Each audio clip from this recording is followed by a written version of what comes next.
Praise the Lord. ஒரே ஒரு வசனத்தை கூட காண்பித்து கொடுக்கிறேன். மத்தேயு 4வது அதிகாரம் 15வது வசனம். இருளில் இருக்கும் ஜனங்கள் பெரிய வெளிச்சத்தை கண்டார்கள். இன்னைக்கு ஆண்டவர் நம்மளை பார்த்து சொல்றாரு, மகனே மகளே, நீங்க வெளிச்சத்தை கண்டிருக்கீங்க, நீங்க வெளிச்சத்தை பார்த்துட்டீங்க, இருளில் இருக்க உங்க வாழ்க்கை மாறப்போகுதுன்னு சொல்லி இன்னைக்கு ஆண்டவர் நம்மளை பார்த்தாங்க சொல்றாரு. இந்த வசனத்துல சொல்லப்பட்டிருக்கு, இருளில் இருக்க எல்லா ஜனங்களுமே வெளிச்சத்தை பார்த்தாங்களாமா. அந்த வெளிச்சம் யாருன்னு பார்த்தீங்கன்னா ஆண்டவராகி இயேசு கிறிஸ்துங்க.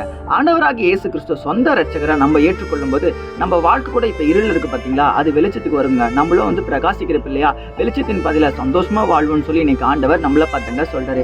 என் நாமத்துக்கு பயந்திருக்க பிள்ளைகள் மேல நீதியின் சூரியன் உதிக்குமா. நீதியின் சூரியன் அப்படின்னா அதுக்கு கீழே ஆரோக்கியம் இருக்கும், ஆசீர்வாதம் இருக்கும், நன்மை இருக்குங்க.